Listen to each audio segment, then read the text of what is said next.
All right, guys, here we go. Back up. All right. So this note set is on cellular structure and function. Before we dive in, we want to talk about the cell theory. The cell theory consists of three parts. Part one is that all living things are composed of one or more cells. Organisms can be unicellular, that is, they're made of one cell, or they could be multicellular, they're made up of many cells. So, for example, the amoeba, the paramecium are unicellular organisms. Humans, plants, animals, dogs are multicellular organisms.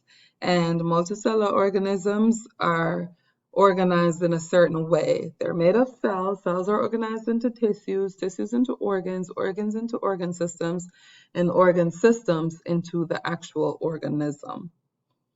All right.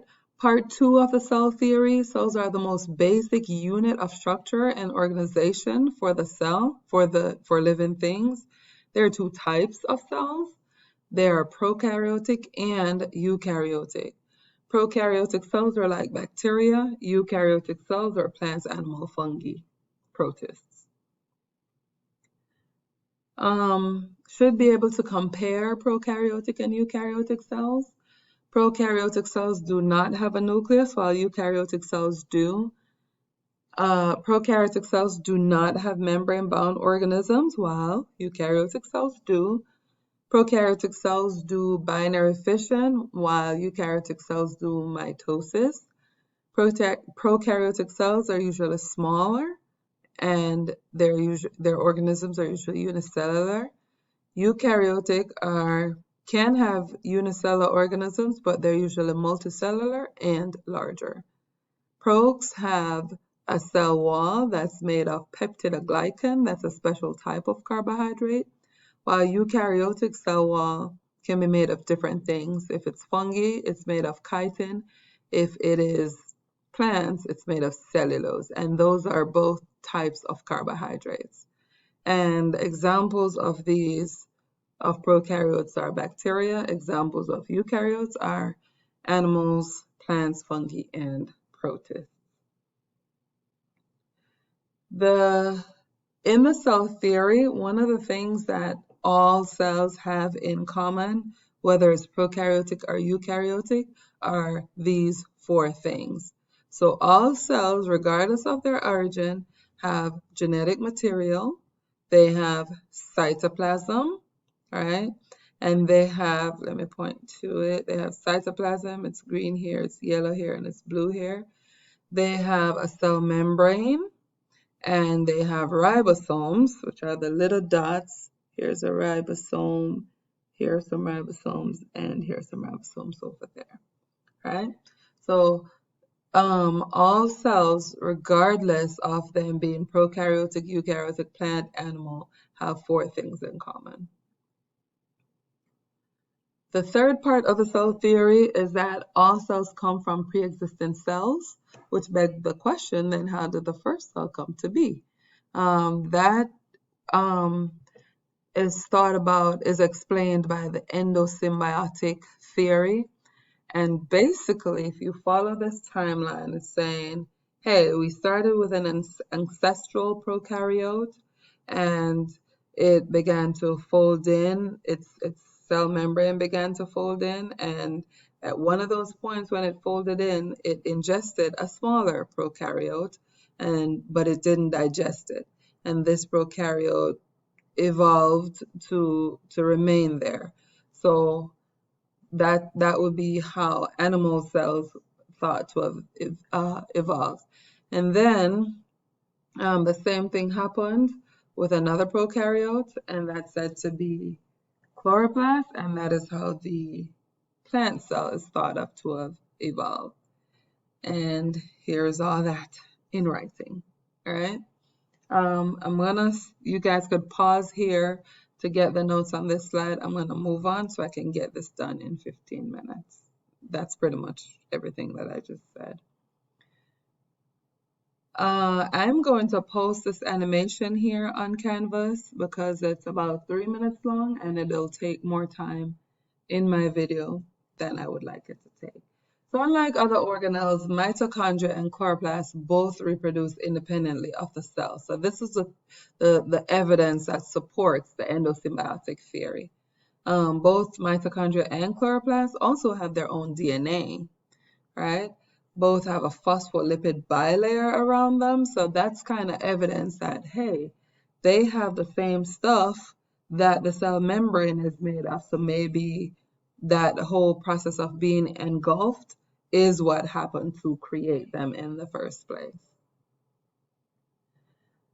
Cellular organelles need to know what the organelles are, know their main functions, need to be able to identify them, and you need to know what will happen to a cell if it doesn't have a particular organelle.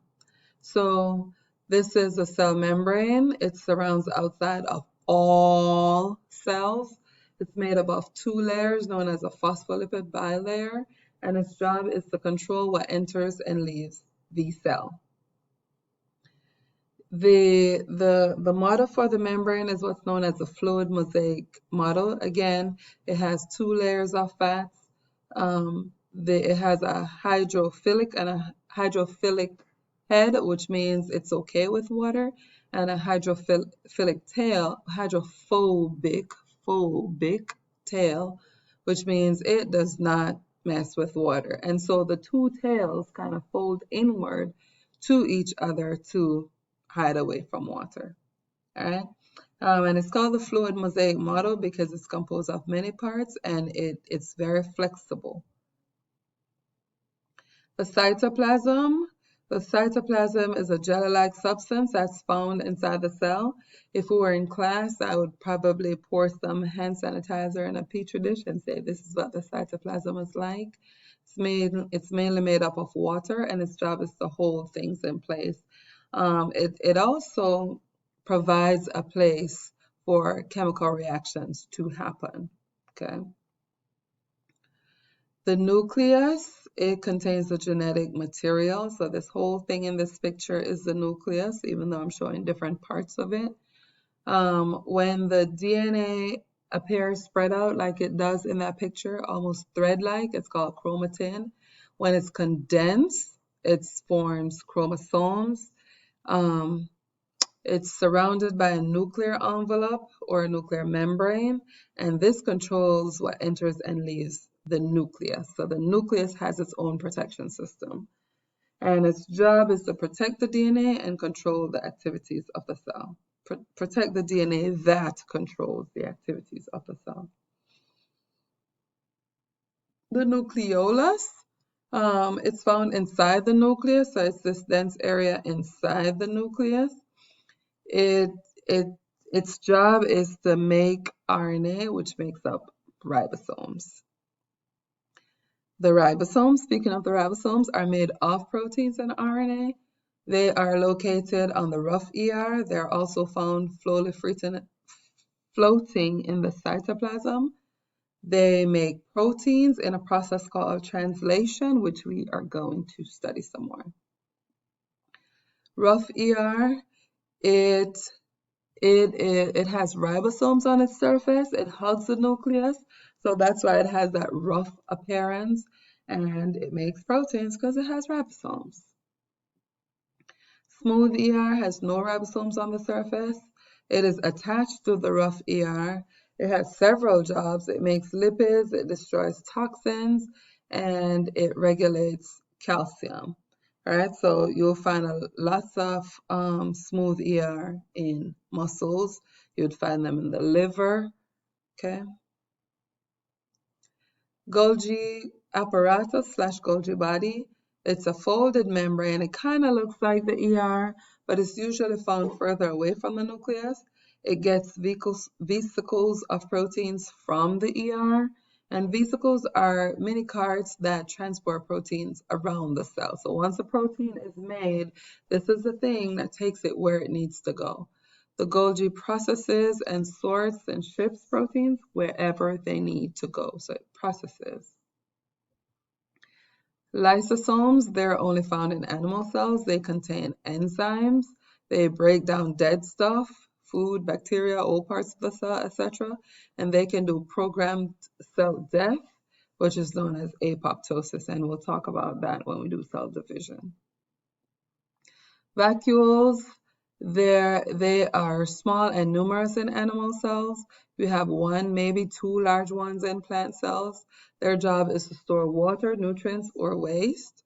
In plants, vacuoles also help with the plant being firm. When a plant is firm, it means that its vacuole is full, and so it's pressing against the cell wall and the plant is upright. But anytime you see a plant that's wilty, that is because the vacuoles are empty, it's not pressing against the cell wall, and that plant needs some water. Centrioles, centrosomes, they're only found in animal cells.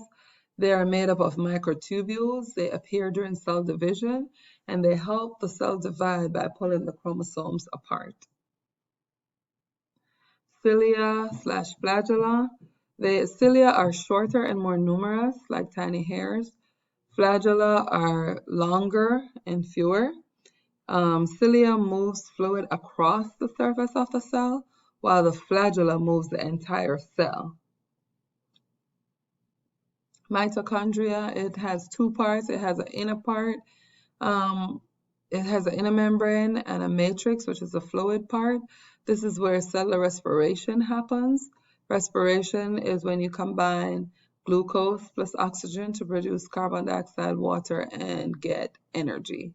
All right, so the mitochondria is the powerhouse of the cell. The chloroplast, just like the mitochondria, has two parts. This is where photosynthesis happens. This is where it combines carbon dioxide plus water to produce glucose and oxygen.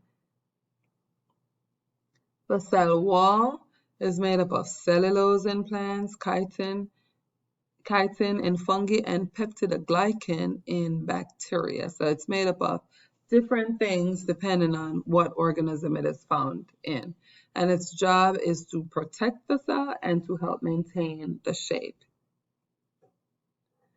Cytoskeleton, this is usually not pictured in cells, but it's a network of thread-like fibers made of proteins.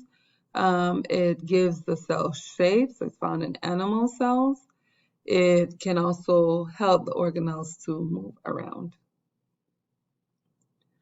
And here is a picture of the plant cell. Should be able to identify the parts, should be able to label it, all right?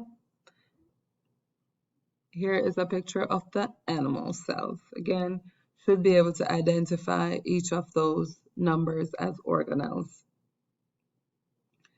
I want you guys to draw this three-way Venn diagram. Draw this in your notebook, and I want you to compare these cells in terms of organelles of all the things that we just talked about. What do you find in all three in this space right here? What do you find in bacteria and animals? What do you find in bacteria and plants? All right, so I want you to draw this Venn diagram in your notebook, and I want you to fill it out on your own.